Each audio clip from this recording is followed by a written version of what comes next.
नमस्कार, आप देख रहे हैं BNY न्यूज। खबर यूपी के चौरी चौरा से आ रही। ओबीसी आर्मी अध्यक्ष काली शंकर के नेतृत्व में राष्ट्रीय पिछड़ी जाति ओबीसी का महासंगम 8 अक्टूबर को चौरी चौरा के ऐतिहासिक धरती माईदीहा रामलीला मैदान में ओबीसी आर्मी के द्वारा आगामी 8 अक्टूबर को राष्ट्रीय पिछड़ी जाति ओबीसी महासंगम का आयोजन किया जा रहा है। इस आयोजन के माध्यम से पिछड़ी जातियों को आरक्षण के प्रति जागरूक करना। पिछड़ी जातियों की संख्या ज़्यादा होने के बाद भी कोई आरक्षण नहीं दिया गया। धर्म के भर में रखकर पिछड़ी जातियों को आपसे बांटने का वर्तमान सरकार बखूबी से कर रही है कार्य। इसलिए आप सभी पिछड़ी ओबीसी के लोग समय रहते अपने हक के लिए जागेंगे तो सिर्फ और सिर्फ पछतावा ही रह जाएगा। BNY न्यूज के लिए चौरी चौरा से विनोद पासवान की रिपोर्ट।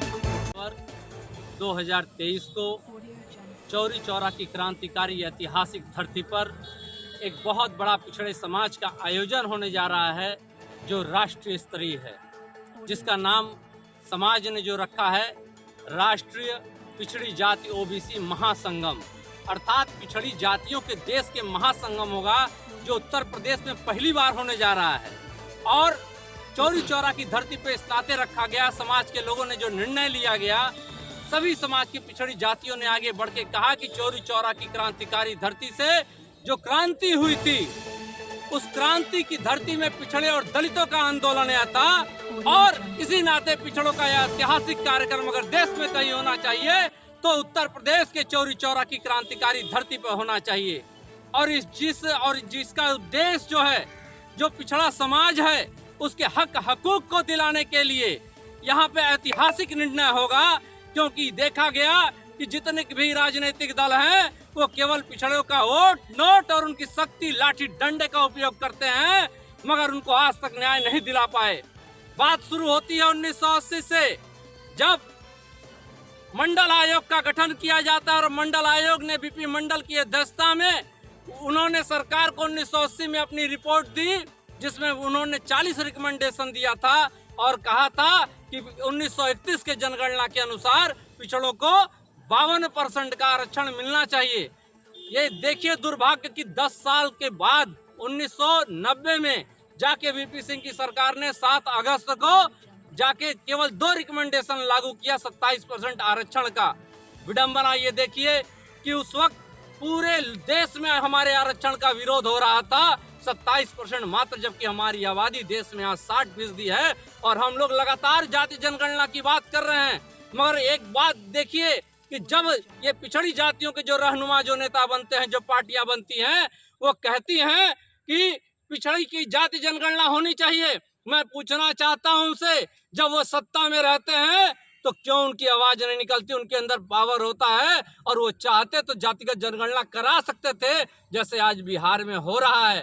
जब हमने देखा कि ये राजनीतिक पार्टियां केवल राजनीति कर रही हैं, तो हमने जाकर के माननीय हाईकोर्ट की शरण ली और हमने उत्तर प्रदेश सरकार को पार्टी बनाते हुए याचिका दाखिल की और हमने मांग किया कि उत्तर प्रदेश में जातिगत जनगणना हो सकती है। क्योंकि जब कुत्ते, बिल्ली, भैंस, गाय की जब जनगणना कर दी जा रही है, तो जो पिछड़ी आबादी है उसकी जनगणना क्यों नहीं? किस तरीके से आधार पे आप पिछड़ों के लिए आप कल्याणकारी योजनाएं बना रहे हैं? इसका मतलब कहीं घोटाला हो रहा है। हमने जब भारत सरकार के 76 डिपार्टमेंट में RTI में मात्र 1 ओबीसी का न्यायाधीश होता है, और जब हमने सेंट्रल सेक्रेटरीट में पूछा RTI के माध्यम से कि बताइए ग्रुप A में कितने अधिकारी कर्मचारी हैं, तो जहां से पूरे देश की योजनाएं बनती हैं, इम्प्लीमेंट होती हैं, तो बताया गया कुल 79 अधिकारी हैं, जिसमें से 6 SC ST समाज के हैं। और हैरानी तब हुई जब बताया गया 0 ओबीसी समाज के लोग हैं। और जो अलग डिपार्टमेंट का ब्यौरा आया, हम वहां पर बहुत ही पीछे हैं, वहां कहीं 5% है, कहीं 10% है। जो हमारा 27% का आरक्षण है, वो भी खत्म करने का कुचक्र रचा जा रहा है। हम ओबीसी जातियों को अलग अलग जातियों में बांट दिया गया और पता नहीं धार्मिक नारों के बल पर हमें बांटकर राज करने वाले लोगों ने अलग अलग जातियों की पार्टी बना दिया। आपने देखा होगा 10 साल के अंदर निषाद की पार्टी, राजभर की पार्टी, पटेल की पार्टी, मौर्य की पार्टी, चौहान की पार्टी बन गई, मगर केवल एक परिवार को उसका लाभ मिलता है, जो उस पार्टी का मुखिया होता है। दिल्ली में 6 राज्यों के पिछड़े समाज की बैठक हुई, जहां पे तमिलनाडु के लोग, मध्य प्रदेश के लोग, हरियाणा के लोग, आपके उत्तर प्रदेश के लोग, बिहार के लोग, एमपी के लोग शामिल थे। वहाँ निर्णय लिया गया जिस तरीके से 1916 में जस्टिस पार्टी का गठन हुआ और उसी तरीके से जो आज की वो डीएमके है जो लगातार तमिलनाडु में राज करने का काम कर रही है, हम पिछड़े समाज के भी लोग अपनी एक पार्टी का क्यों ना गठन करें, अपने संगठन का गठन करें जिसमें केवल और केवल पिछड़ों की बात होगी, उनके अधिकारों के लिए लड़ाई होगी। क्योंकि ये सारी की सारी राजनीतिक पार्टियां दुर्भावनावश काम कर रही है, अपने व्यक्तिगत सत्ता के लोभ में है। मगर हम लोगों ने संकल्प लिया कि 6 राज्यों के लोगों ने संकल्प लिया कि चौरी चौरा की ऐतिहासिक धरती पर दिनांक 8 अक्टूबर को राष्ट्रीय पिछड़ी जाति ओबीसी महासंगम का आयोजन होगा, जिसमें ऐतिहासिक रूप से पिछड़ा समाज अपना योगदान देगा।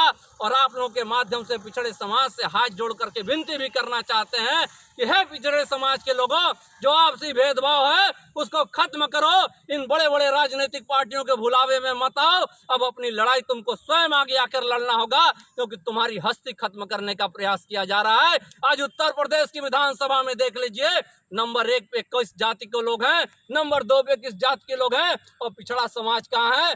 क्यों हमें नहीं सांसदीय के क्षेत्र में या विधायकी के क्षेत्र में आरक्षण दिया गया? हम उस आरक्षण की भी मांग करते हैं और 60% हमें अपना प्रत्येक क्षेत्र में चाहिए, जिसके हक हकूक के लिए 8 अक्टूबर से चौरी चौरा की ऐतिहासिक क्रांतिकारी धरती से आगाज होगा।